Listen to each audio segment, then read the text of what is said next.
Hi, we're KEiiNO, and you're watching ESC Fan TV. Woo!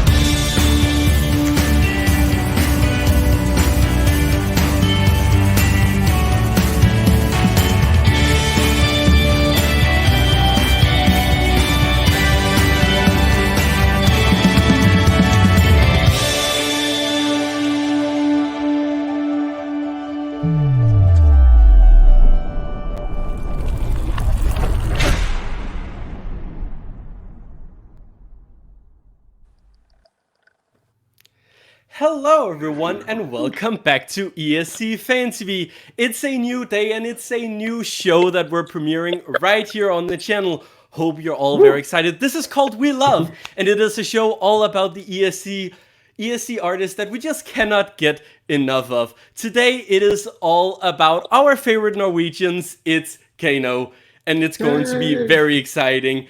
As you can probably tell by the very excited panelist of KEiiNO fans. One of those looking extremely excited is Joe. Hello to you. Hello, god kveld. How are you all? Yes, god kväll. Also a god kväll to Sean. Hi everybody, thanks for inviting me on. Cheers. Also a big hello to our second favorite Norwegian. It's Morten. Woo! Thank you guys. And all the way from Latvia we say hello to Lana. Hi, it's a pleasure to be here. And finally, joining us for the first time, all the way from Northern Ireland, we say hello to Jude and Amelia. Hello! Hello! Hello. Thank you so much for having us. Yeah, so exciting to have you on the show. Hope you enjoy your stay here at the crazy ESC Fan TV family. Can't wait. Yes, it's a great time. Before we get started, I need to remember to say all the little things that make sure everyone gets liked and subscribed. Remember, you can find us on all the socials. We're on Facebook, we're on Twitter, we're on Instagram. We're also on Twitch now, where we do watch parties every single Wednesday. So check out those. Those are a lot of fun as well. Leave a like and a comment. It really means a lot that you get involved with our shows. If you like what you see, then please consider subscribing. You can do that with the little button down here. And remember to click the little notification bell so you get a notification on your phone every single time we're live. If you don't have time to watch the show, you can watch it on demand, both on our Facebook page, on our YouTube channel, and we are also available as a podcast on all your favorite podcasting platforms. That should be all the housekeeping out of the way, and we can get started. So like I said, tonight is all about KEiiNO, and how about we relive that fantastic moment on stage in Tel Aviv back in 2019. Here we go.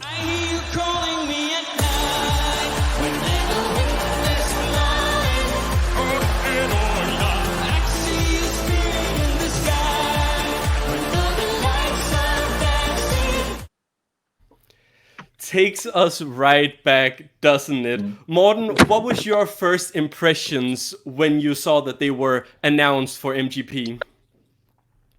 When I first saw when they announced all the artists for MGP 2019 on live on NRK.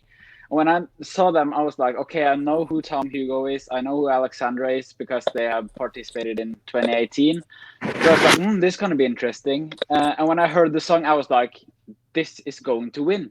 I just knew it. It had that winning factor. And like when I sat at the Melody Grand Prix final last year, the roof was like lifted 20 meters high because everyone I sat with was rooting for KEiiNO. And it was so amazing, like, because all the flags that were waving in the crowd, I was actually one of them. So it was really fun to whoa, KEiiNO! And then they won, and it was absolutely amazing. The road that they've been on is quite spectacular. Yeah, we're gonna see some of it later as well. Also, can we just clear up in the beginning here? Is it KEiiNO or KEiiNO? How does a Norwegian prefer to have it pronounced? A Norwegian says it like KEiiNO. Hmm. Like with an A.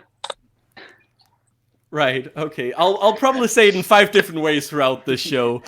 I also, during all my research for this show, I probably spelled it about 5 different times as well. But I mean, it is how it is sometimes. Lana, what was your first impression when you heard Spirit in the Sky?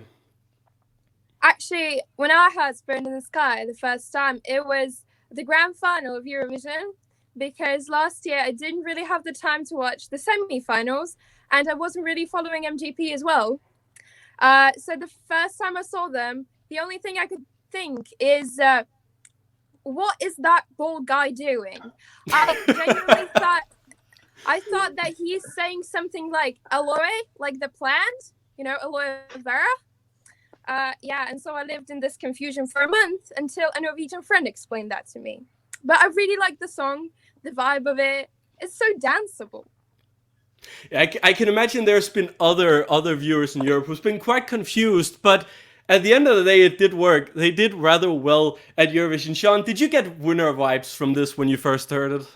Oh, as soon as I heard Spirit in the Sky, it was, it's just electronic pop perfection, isn't it? It really, really is. It's just such a likable, danceable tune. And I still get, just listen to a bit of it there, so I still get a bit of goosebumps and the hair standing up on end of my arms. It's just an amazing song. I didn't really follow MGP myself that year, but I can certainly say that Spirit in the Sky was my favourite song of 2019, definitely. Awesome. Jude and Amelia, what was kind of your first impression when you heard it? So we both stayed up to watch the semi-final. I had a GCSE the next day, which probably wasn't the best idea, but it was like being there. It was my first proper listening to the semi-finals, saying, I think this song's going to go through. I'm not too sure about that one. And we were both 100% sure they were going through. We loved, it's the fact that they share so easily. None of them are left out ever. And it's so nice to hear that these 3 people can sing very well together. Their voices blend perfectly. They can sing very well by themselves, and they don't, none of them dominate. And it's just amazing to see these 3 people coming together to push this amazing song. Yeah, it was my favorite of last year. Yeah, I think there's a very good point there, because usually I don't like those kind of groups that are kind of put together for an event. But I think these 3 are an exception. They have really been put well together, and they do look like they are having a lot of fun together. Joe, I know you were championing this song all of last year when we did our shows. So was this a winner from the start for you? Yeah, absolutely. I mean, little story for me, like the first time I heard it was when, I mean, you'll remember this as well, when we were talking about, I think the day that the songs came out, because of course we do all the national finals, and I remember Stuart putting on, oh my God, have a listen to this mismatched song, and so of course we all went in, we all listened to them, and I just thought, I love it. I absolutely love it. And everyone knows I was torn between KEiiNO and Moreland, because I'm a big Moreland fan as well. And this one edged for me just simply because you knew it was going to win. It was different. We all knew Alex and Tom anyway. And then with Fred in as well, it was just making it all complete.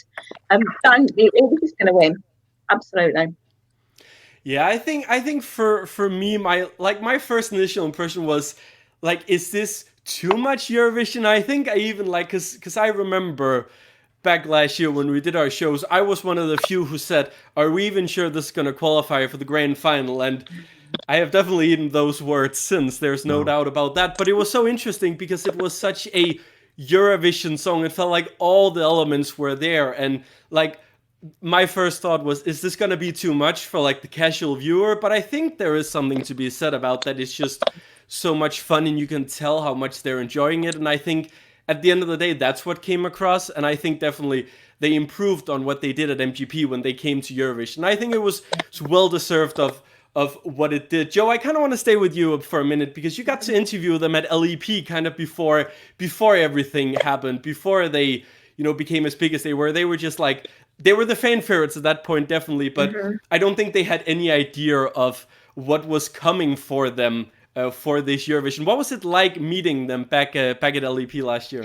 LEP. Oh, wonderful. Absolutely wonderful. They had, I mean, I'd already met them the week before, because I think Amsterdam was before LEP, actually, it was.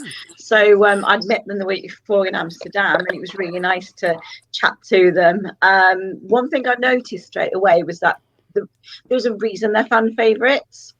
And, you know, because they were so, you know, they just loved the fans. It's just, they were very accessible. They did the after party as well in Amsterdam, and they were there and they were talking to people and they performed there.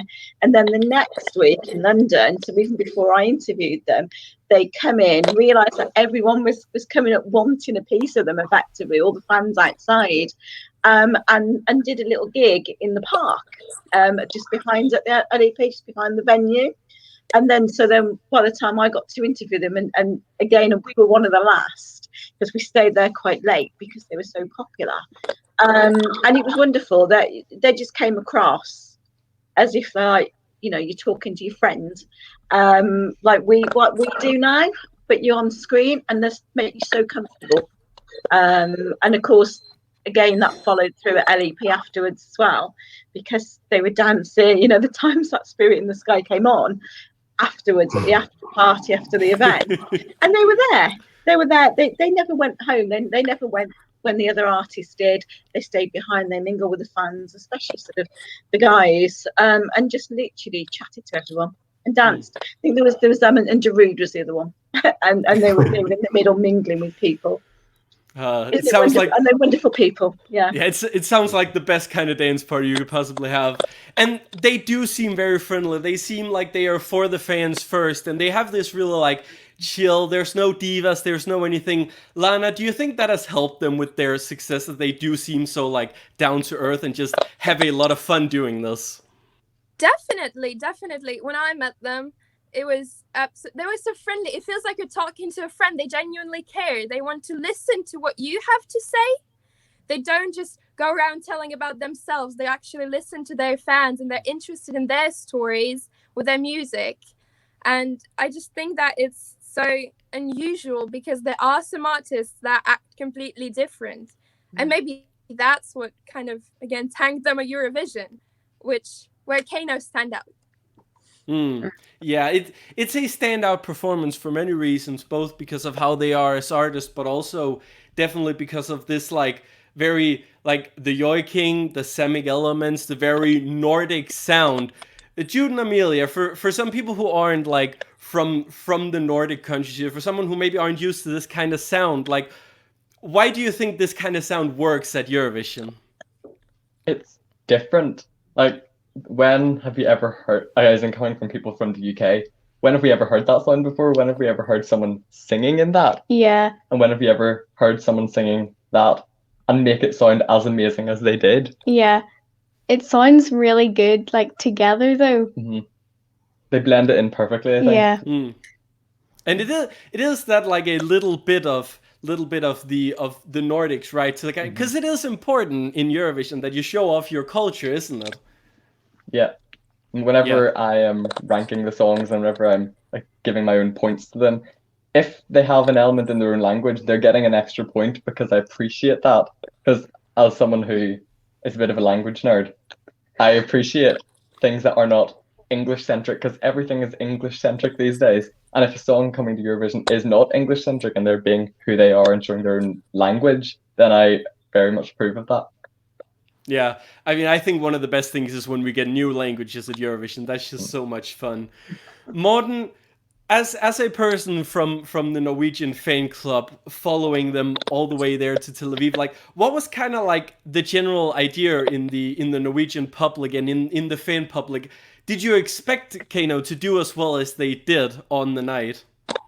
The thing that most of Norwegians were hoping for was a great staging. That was a lot of the talking points here in Norway. Like, the staging had to be good.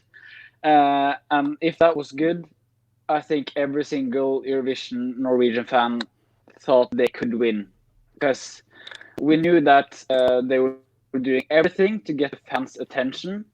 Attention 2020, okay, forget it. To get every single fan's attention, and and like be friends with everyone, and we thought that they would win the folk jury, and they actually did.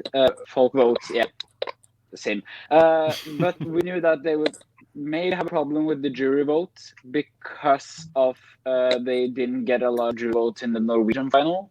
So we thought that would be the biggest problem, and it turned out to be as well.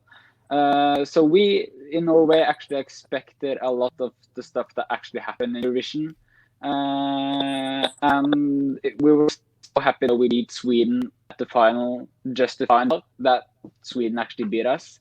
Kind of bittersweet, but I think every single Norwegian was actually happy at the end of the day. Yeah, I think you definitely should. I think there's a lot of pride to have with these artists, and yes, of course, we can't get around it. The jury vote was what was the reason why they didn't win. Had we not had juries, it would have been NRK staging, or not staging the show. You know what I mean. But yeah, it is one of those things that can be said, like, do we need juries at Eurovision? Do we not? We're not going to get into the conversation today. That is definitely a topic for a different show here on ESC Fan TV, Eurovision Soup. So look out for that. We'll probably do that at some other point. So we're not going to touch too much on that today. I think what we can agree on is that, you know, juries or not, they've been able to get a career out of this no matter what, and the fans have been behind them ever since. Sean, you can just like round it off. What do you think it is that makes them so special? I just think that you've got the traditional elements there, as well as a universal worldwide appeal sound. It appeals to everybody. It really, really does. And that combined with how open they are to their fans and how willing they are to meet them and to ask questions of them. When I met them last time at the Melfest preview party earlier on this year, they're asking me, oh, you know, what's your favourite single that we've released so far? And so they really genuinely wanted to know. Yeah, they're amazing. Love them to bits. It's brilliant. Understandable. Now, KEiiNO, they're still releasing music. They're going strong. They've recently released an album. Now, if there are any people out there who are watching this show and maybe think, well, I remember them from Eurovision, but I haven't really been following. What have they been up to ever since? Who are they as artists? Then fear not, because I've created a little clip that talks about the brief history that we have of KEiiNO. Here we go. KEiiNO is a Norwegian band consisting of the two singers Tom Hugo and Alexander Rotan and Sami rapper Fred Buljo. Their music is a mix between electropop and traditional Sami folk music. Their music uses a traditional form of song in Sami music known as joiking as an element in their songs. Music researchers believe joik is one of the oldest continuous musical traditions in Europe, and it's a big part of the Sami culture. The band was originally created back in late 2018 when Tom Hugo and his husband began writing Spirit in the Sky. Tom had previously participated in MGP in both 2013 and 2018, and he decided to team up with fellow MGP competitor Alexander Rotan, who sang You Got Me together with Habba Habba singer Stella Mangui. Det finns många som lignar på mig, men I like it when you move your body. I like it you got me going, you got me moving, you got me laughing. Fred Buljo became famous all over Norway together with his rap group Dolva Dota when they participated in Norwegian Talent back in 2007. He joined the project together with Tom and Alexander to give the song that Sami feel, and together they created KEiiNO ahead of MGP 2019.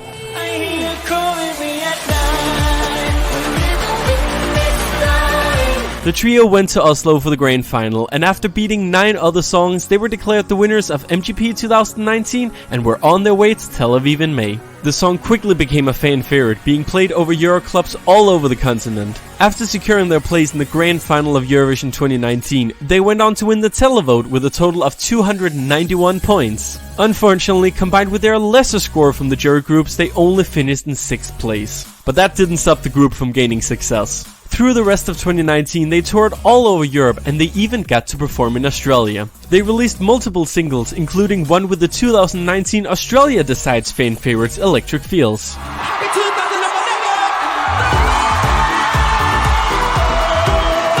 There's no doubt the group has made a huge impact on both the Eurovision fans and the Norwegian music scene. They were even nominated for a Norwegian Grammy for the Song of the Year with Spirit in the Sky. Finally, in May 2020, the group released their debut album Okta that peaked at number 30 on the Norwegian album chart.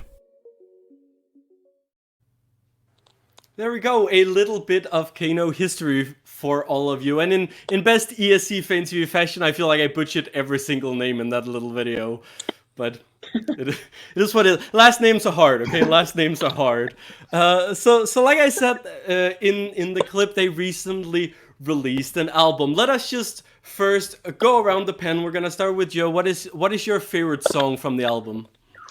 From the album, I've actually had to write them down because I've got so many. I think some of the ones I love, Black Leather.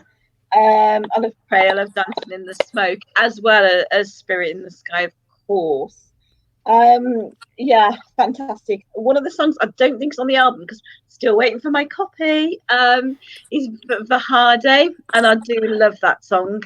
I've heard that performed live because the last time, well, both times that I've heard them recently, and yeah, I do love it, and I had to sing along even though I don't really know that much Norwegian yet. It's amazing. Well, it's a way to learn, isn't it? Definitely is. Yeah. Sean, what's your favorite from the album? Oh, you know, there's not a rubbish track on the album. They're all brilliant. They're really, really good. I mean, to come out with 10 stonking songs like this is brilliant. But I really do like Roar Like a Lion. I think it's an amazing song. But I also love Colours, Black Leather, Spirit in the Sky, Would I Lie? My partner Ian, his favorite, was Praying up until the album's release, but now he really likes Roar Like a Lion as well. So some really good tracks. Yeah, if we were gonna talk about every single song, we would be here all day, wouldn't we? Yeah, probably. Yeah, Morten, what is your favorite on the album? Oh, there's so many good, as Joe and Sean has said. But I think I have like top 3, but I can't like place them in 1, 2, and 3.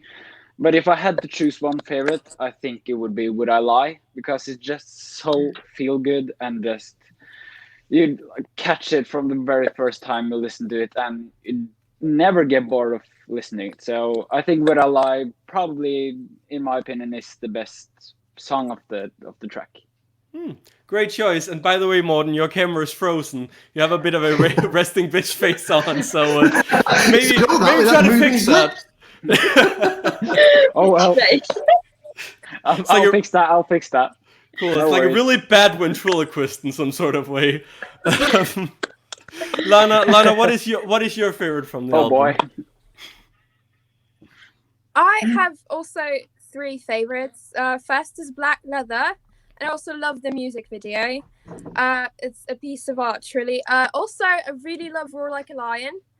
It's different, nothing like I've heard before. And I've had my friends whom I promote the album daily to. I've had them say that it's too aggressive, then it's too childish. But again, for me, I think that it's perfect. It's like my personality in a song. And it's like straight out of an action movie. And the third one is Dancing in the Smoke. But it's because when I saw KEiiNO live, it was their first concert where they performed Dancing in the Smoke live. So it felt really, really special to me. And I have really good memories associated with it. So it's just, it makes me feel home.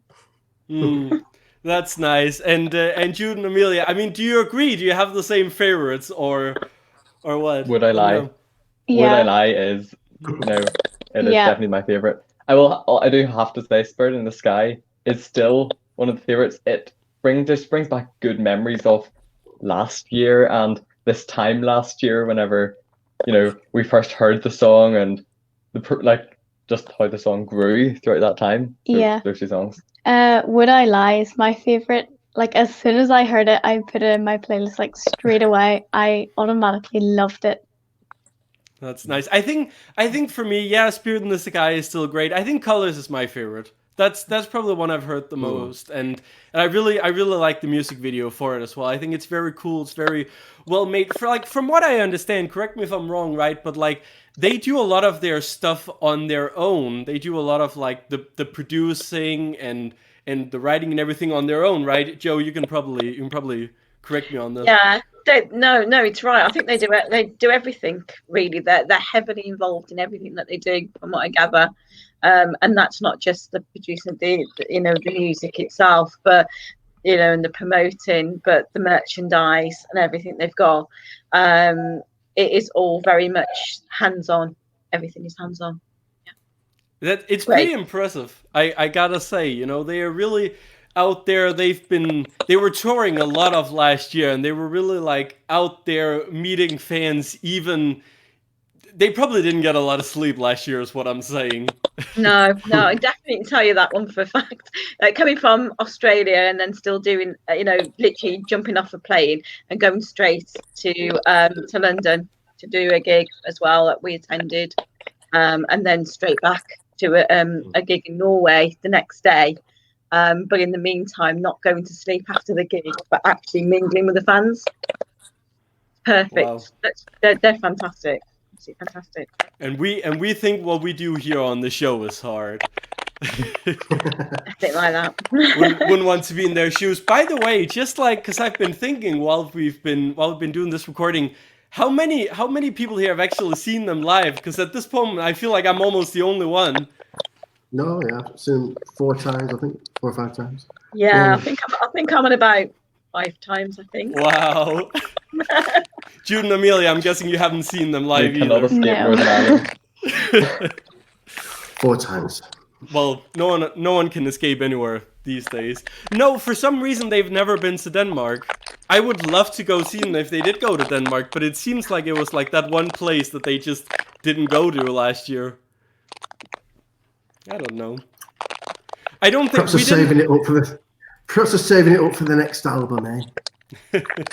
Also, yeah, I think definitely. I don't think Denmark gave them 12 points. Like, our televote didn't give them 12 points, so maybe that's why. Who knows? I think we did. We did. I hope that like when after all the situation, what I'm talking about, is over, hope that they get to do like a promo tour kind of, because I got to talk to them after they released Would I Lie. They had a contest where you could like win a chance to go to an online release party with them, and so they told me that they were planning to go on a tour after the album release, but they didn't get to because of the virus. But yeah, I really hope that they get to do that, because I really want to see them live again. Yeah, understandable. I mean, it is a difficult time for all of us, of course, but they are one of the Eurovision artists who have been keeping the Eurovision spirit alive. They were part of the Eurovision home concerts as well. I unfortunately don't have the clip for it. I would have loved to put the clip on here. I don't have it with me at the moment, but they did the Icelandic song Hatrit mun segja. I don't speak Icelandic at all. Some people on the show are way better at pronouncing things than I am. I need to get like my own personal assistant when it comes to that kind of stuff. But it's interesting. They've done a cover of Shallow, of course, from A Star Is Born. They've done now this in home concerts. They've done a song with Electric Fields from Australia, like I mentioned in the little clip. Really like branching out and grabbing like every sort of community they can. I kind of want to throw this out to whoever can pick it up. What do you think it means for like these kind of artists to like be so diverse, to really be able to do all these kinds of different genres? What does that do we think that kind of helps them in like the long term, maybe?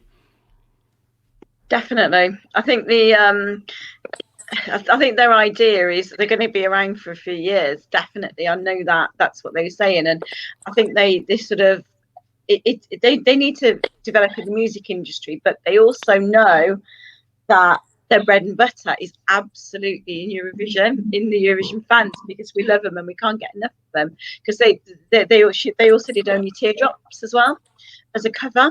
But to be fair, I think that they can branch out into the music industry, and they know they can, like into the into the general industry, and it's really important. And they are hugely diverse.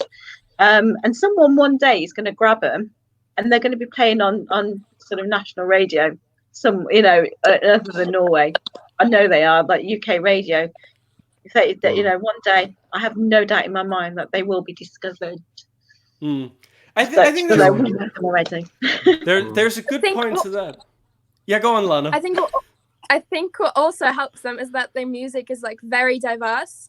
So basically, I feel like anyone can find at least one song to relate to like, to dance to, and that's kind of what makes their fan base so huge, because everyone can find something that they connect to. Yeah, I think that's a good point. I mean, Jude and Amelia, some of their songs are less like Nordic maybe. Are there any of their songs you could kind of see being played on maybe like your local radio station? I mean, I do not listen to the radio because I can't drive yet, and that's the only time I would. But but I think I have heard Spirit in the Sky in a shop somewhere before. Like that was probably about August last year, and I was like, because anytime I hear a Eurovision song, I'm like, wait a minute. But I feel like anything could be played, anything they have on the album could be played, because there is something for everyone there.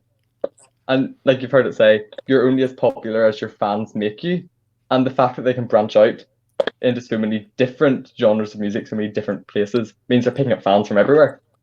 Yeah, that's a very good point. And I think there is something to be said there, that their music has already kind of like gone outside of the Eurovision bubble, out to something more mainstream. There are definitely some of the people that are, put forward when something like, and I'm gonna mention the BBC because you're always gonna have to, like the kind of broadcasters that don't really like know what Eurovision is. They just kind of pick on like what's the most popular. They are some of the ones who will put this one forward, right? Because it's like, oh, that works with the fans. But I do think to some extent that also does help promote these kind of artists. But it is interesting, of course, because they were like kind of put together from this job. I don't think they really like knew each other that well before. I think Tom and Alexandra, they met each other during MGP 2018 when they were both competing. Sean, what do you think that is that makes these three like such a good trio? What do you think it is that like connects them?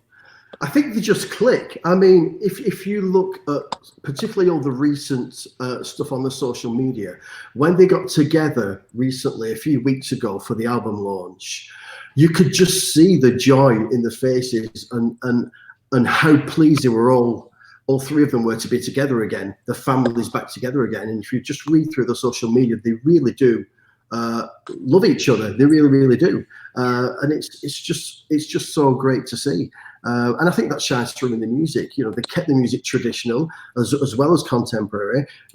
It's got worldwide appeal. Joe, I think you're quite correct in saying that I think that KEiiNO are going to be very, very big in years to come. And I mean, the quality of this first album is like, wow, where do they go from here? I love the fact that they've toured, they've been to Australia. They were writing and composing these songs whilst they were out there. 3 of the songs they wrote in Australia, and I just love the whole way that the whole album's been put together whilst they've been on tour.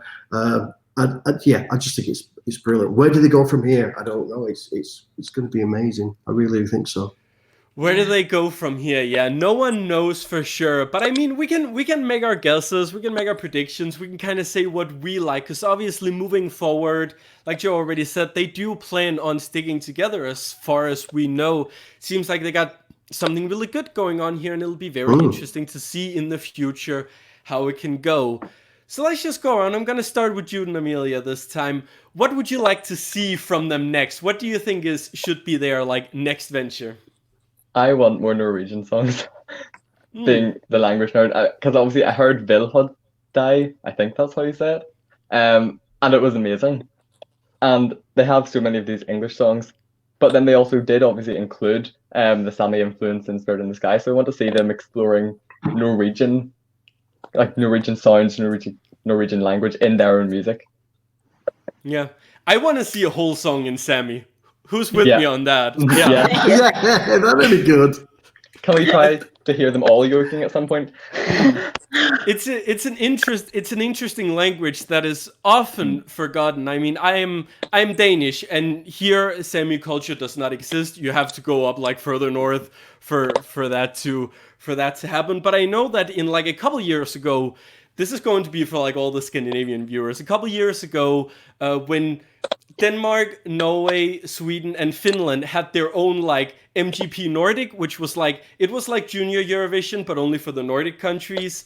We had a Norwegian winner called Orja Skapenna, which means "be quiet, dog." But that song had like chorus. The chorus was in Sami, and it was very interesting because it was for many people the first introduction of the Sami language. The lead singer of that group, by the way, the Black Sheeps, ended up representing Norway at Eurovision back in 2016. Agneta. So there's a little fun fact there. She was on the junior MGP and with a Sami song. It was very interesting. So I would love to see more of that. Lana, what is your hope for KEiiNO for the future? Well, I sure hope there's going to be a second album. I mean, the first one is called Octa, which means one. So I hope that there's going to be the second one, whatever it's you say two in Sami. But yeah, and I also hope to see a Norwegian song because KEiiNO actually inspired me to learn Norwegian. And I've been doing that for a while. So I think that Norwegian music from KEiiNO, my favorite band, would really help with that. Yeah, that's a good point. I mean, if anyone from KEiiNO is watching this, which they may be, here's a tip for you. Take it. We don't need credit or anything. It's fine. You can take it. You can take our idea.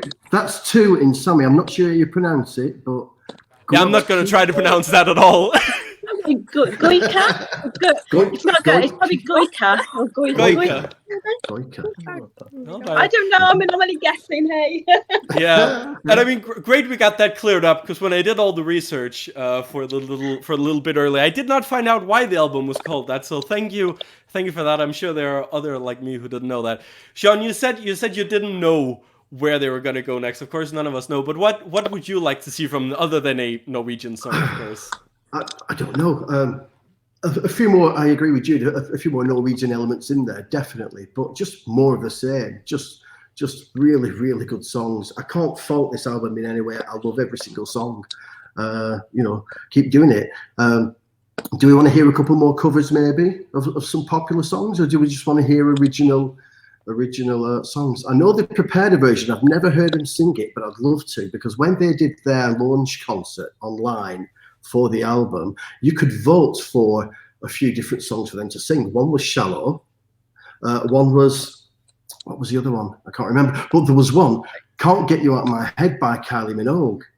Was one of the songs that they were going to cover, and I've never heard them perform it. I don't know if they have performed it, if anybody here has heard it. They have performed it in Australia, I think. They did it on the tour. Did they? Oh, interesting. Wow. Yeah. Okay, I'd love to hear that version, but yeah. Maybe it's time for a little like midnight deep YouTube search to try to see if anyone can find a clip of that. Yeah, maybe. Who knows? Yeah, but more covers maybe, or maybe more featured artists. Maybe they could collaborate with other previous Eurovision artists. Joe, what would you like to see from them? Gosh, I mean, obviously Norwegian was really.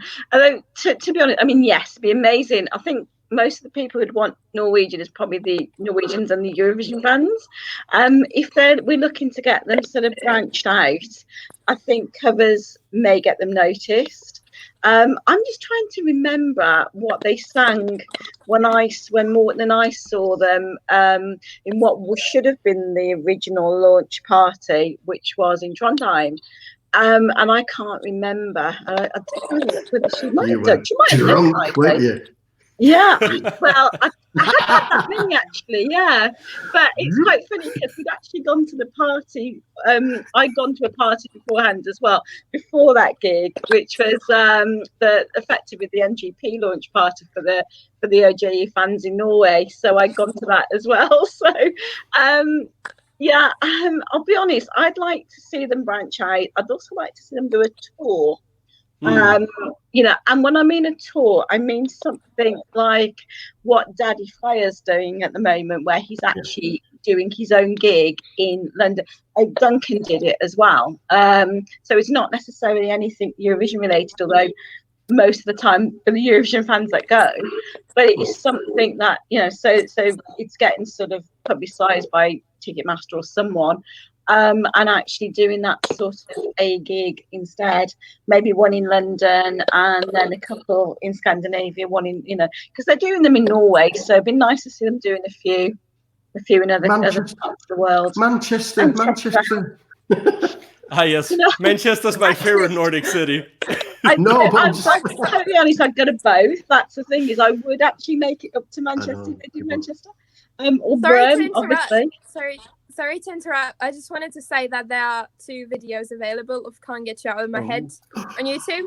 Awesome. I'll try to remember to link it in the description so people can watch it after they're done watching this. Yeah.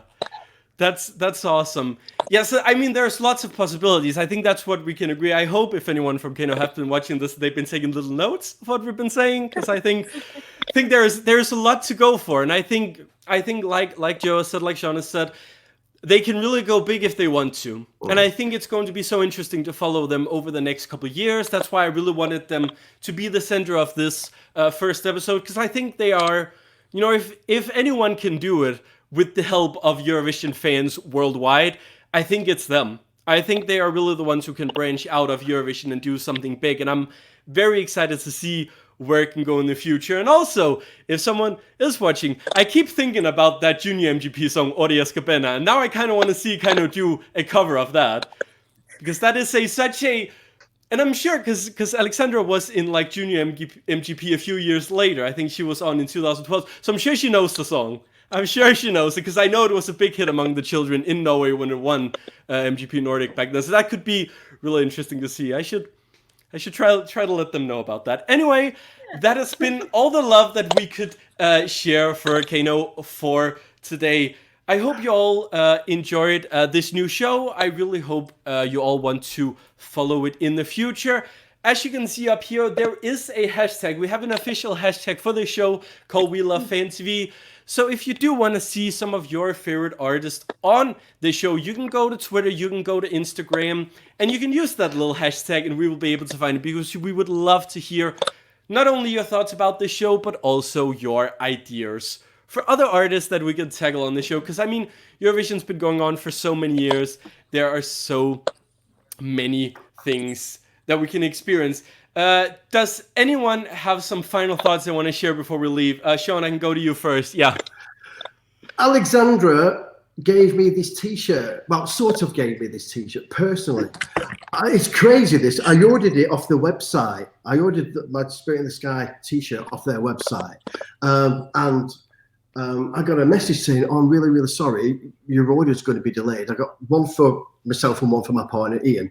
And she said, we've got Ian's size in stock, small, but we don't have your size, extra large, in stock at the moment, but it will be with us in a couple of weeks. I said, oh, well, that's a shame, because I wanted to wear it to the Eurovision cruise party that was going from Helsinki, was it, last year? Yeah. So she went, well, we're performing on there as well. I said, yes, I know, because that's why I wanted to wear the t-shirt. She went, well, why don't I bring it onto the boat and I can give it you personally? I went, well, if you insist. You know what I mean? So Alexandra's messaging me on the boat, and I must have come across as some really obsessed fan. Where are you now? Where are you now? Oh, we're just going for lunch. I've got the t-shirt with me. I'll give it you after we've eaten. Where are you now? Yeah, we're in the restaurant. We're just eating our food. And if you just like to wait at the top of the car, another hour's going by, thinking, oh, come on, where's my t-shirt? And then all three of them came wandering up the corridor, and we shared the nicest moment.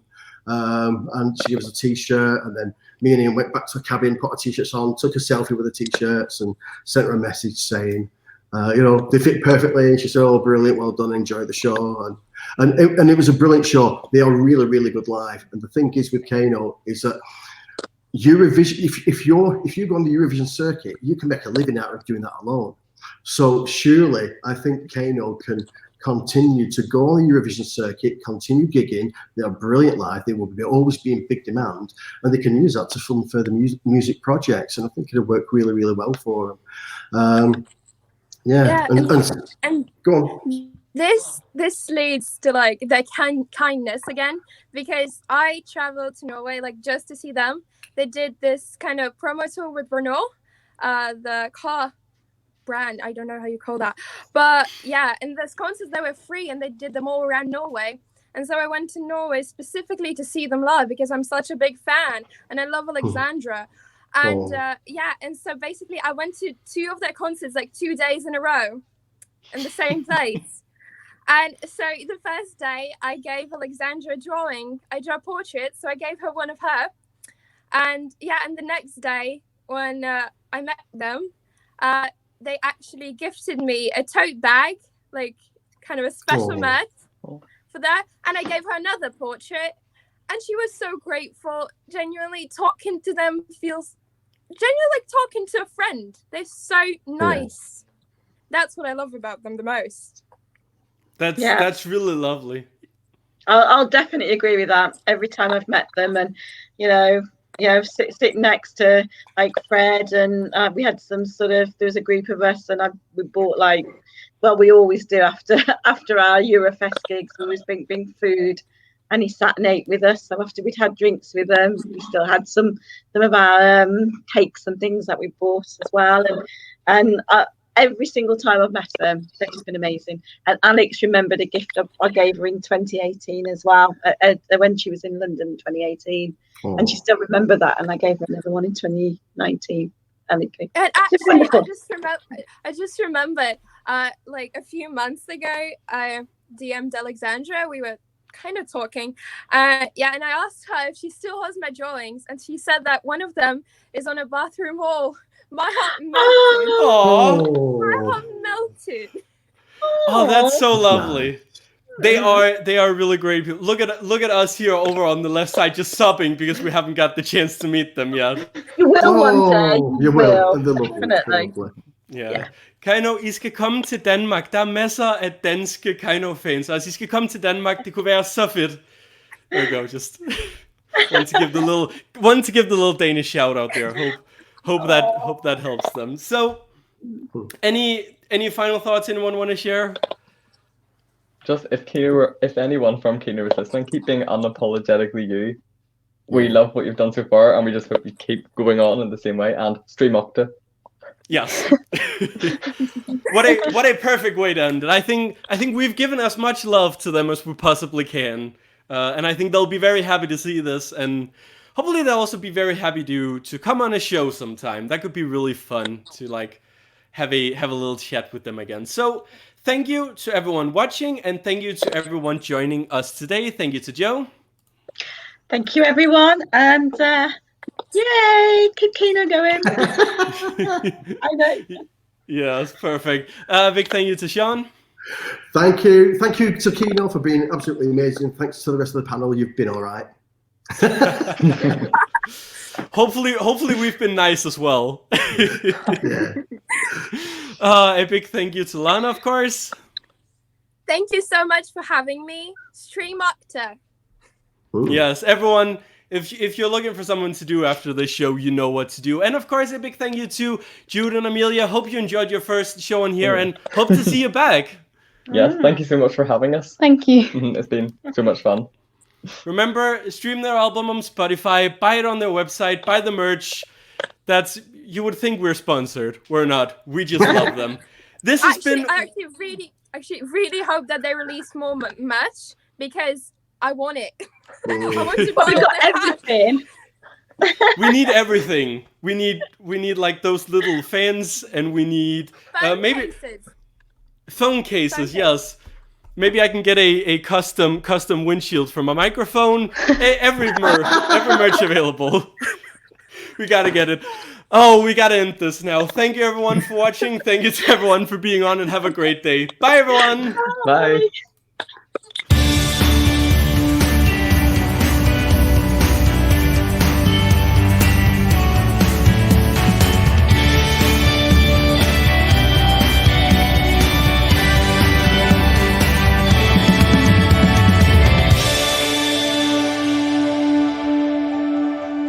Thank you.